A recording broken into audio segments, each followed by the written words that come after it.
Did you ever walk into a busy paddle club and think, hold on, is this place quietly making a fortune? It is 7:30 in the evening. The parking lot is almost full. Inside, the courts are glowing under bright lights. You hear rackets hitting balls against the glass, people laughing after a bad shot, someone arguing about whether the ball was in or out, and a coach giving quick advice to two beginners near the side.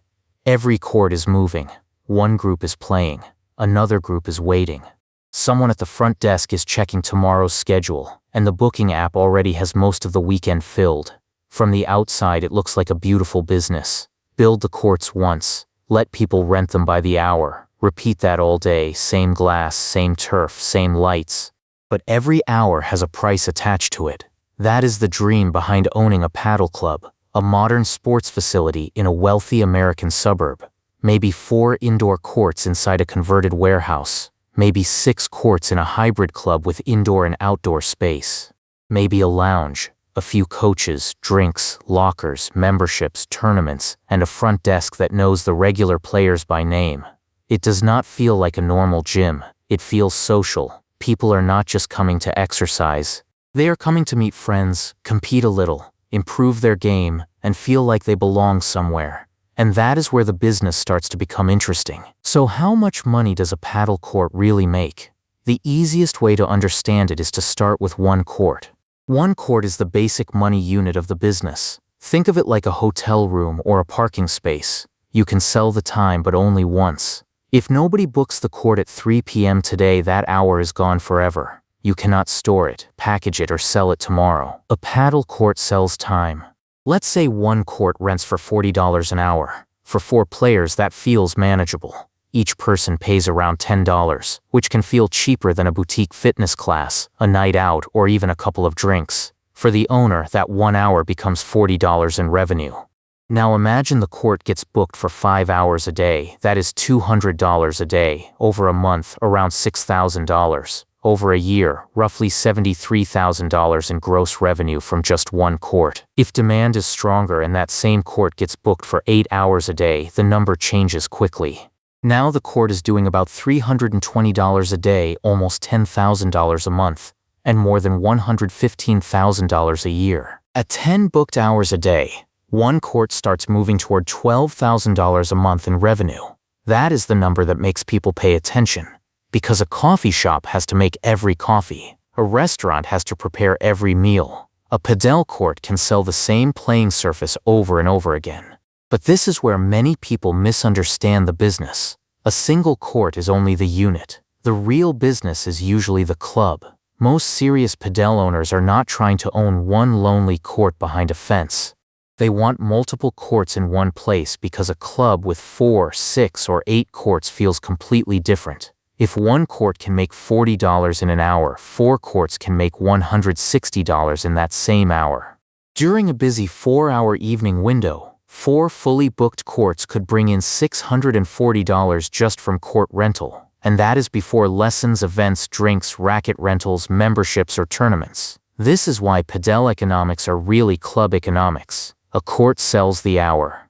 A club sells the experience around that hour. Now imagine owning a 4-court indoor club in a place like Austin, Miami, Dallas, Scottsdale, or a fast-growing suburb where people already spend money on fitness, sports, and social activities. At 6 p.m. the workday ends and your best hours begin.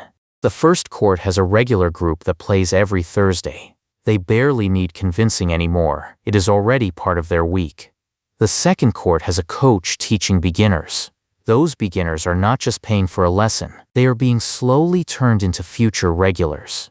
On another court, a corporate group is playing badly but having fun, which is exactly the kind of event that can become a repeat booking. Near the lounge, someone rents a racket because they forgot theirs. Another player buys a drink. A new customer asks how the league works. This is when the business stops feeling like just court rental. It starts feeling like a social machine. The court brings people in, but the club gives them reasons to come back. That is the part that matters most. A random 1-hour booking is nice. A weekly habit is much more valuable. A league gives people a reason to return. A coach gives beginners a reason to improve. A tournament gives the club energy. A membership makes the income more predictable. Good Padel clubs are not only selling space, they are selling routine. And routine is one of the most valuable things in business. Of course, none of this is free to build. Before the first player ever books a match, the owner has to spend serious money.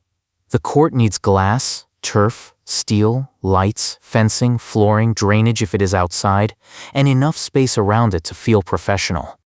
Indoor clubs need something even harder to find. A building with the right ceiling height, the right layout, parking, bathrooms, ventilation, and enough room for multiple courts. A cheap location can save money, but if nobody wants to play there, the savings do not matter. A premium location can create demand, but the rent can put pressure on the business every single month. That is the trade-off. A paddle court in the wrong place is an expensive rectangle. A paddle club in the right place can become a local destination.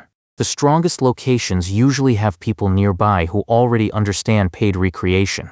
These are people who pay for gyms, tennis, pickleball, golf, personal training, wellness clubs, or weekend activities.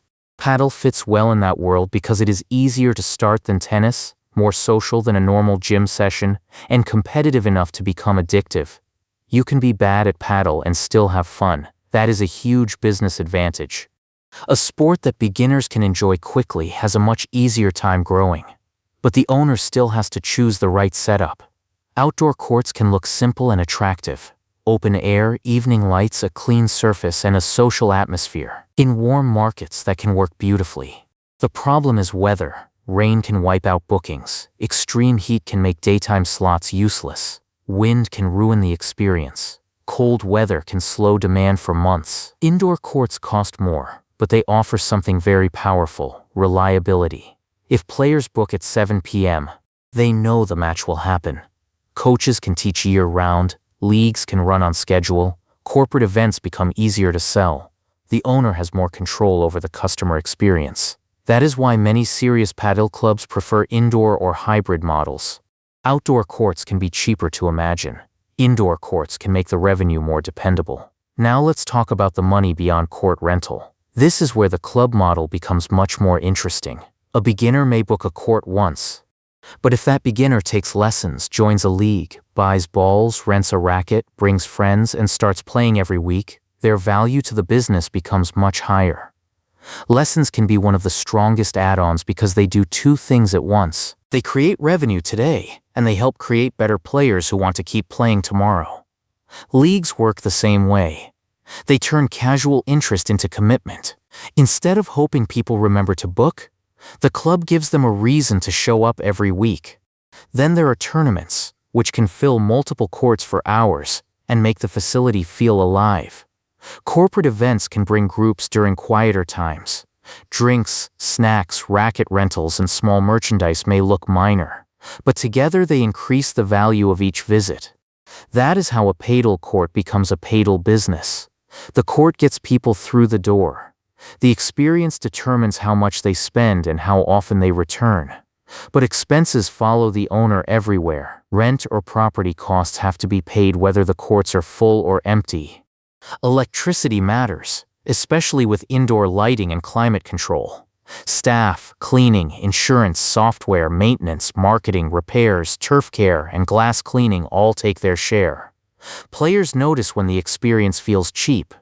Dirty glass, poor lighting, worn turf, confusing booking, bad airflow, slow check-in, small things like that can quietly damage repeat business.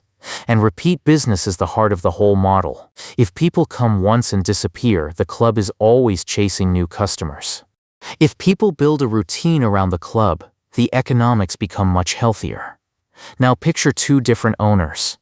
The first owner builds 4 courts, opens the doors, launches the booking app, and waits. Some people come. The evenings are decent. The weekends look okay. But the weekdays are quiet. There is no real community, and the club never becomes part of people's routine. The second owner opens the same 4 courts with a completely different mindset. Before the first month is over, there are beginner nights, small leagues, coaches, social events, local partnerships, and an easy way for players to find a fourth person. The club posts highlights online, remembers regulars, and makes the sport feel less intimidating for new players. Same courts. Different business. Because in Padel, the courts are the asset, but the community is the engine. So what could the owner actually keep? Imagine a 4-court club where each court brings in $8,000 a month from bookings. That would be $32,000 a month in court revenue. If lessons, events, memberships, drinks, rentals, and tournaments add more on top, the club might reach $40,000 a month or higher in a strong location. That sounds exciting, but it is still gross revenue. The owner still has to pay rent or financing, staff, utilities, insurance, maintenance, marketing, software, taxes, and all the little costs that never look dramatic until they arrive every month. A weak club might look busy during evening hours and still struggle because the rest of the schedule is too empty. A strong club fills peak hours, creates off-peak programs, keeps players coming back, and adds revenue around the court instead of relying only on court rental. That is where profit appears. One court might generate a few $1,000s a month in operating profit if demand is strong and costs are controlled. A multi-court club can do much better, but it also carries more risk. More courts mean a bigger build-out, higher fixed costs, more staff, more pressure, and more empty hours to fill. When demand is high, the numbers can look amazing. When competition arrives, the easy money can disappear quickly. That is the risk with trendy businesses. At first, early owners look like geniuses. Padel is new, people are curious, supply is limited, and the club feels fresh. Then other operators see the same opportunity. More clubs open nearby, prices become competitive, customers have options.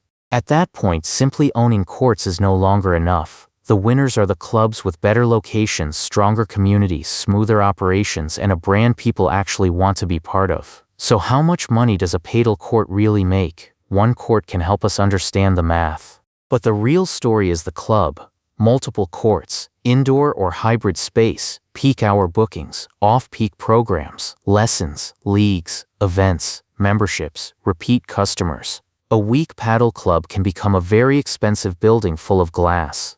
A strong one can become a local sports destination with serious cash flow. From the outside, it looks like 4 people hitting a ball inside a glass box. From the owner's side, it is a time rental business, a sports club, a community engine, and a real estate decision all at once. That is what makes it so interesting. When the courts are empty, they are just expensive rectangles. When they are full, they become something completely different. Space, time, competition, friendship, habit, and a booking app that turns all of it into revenue.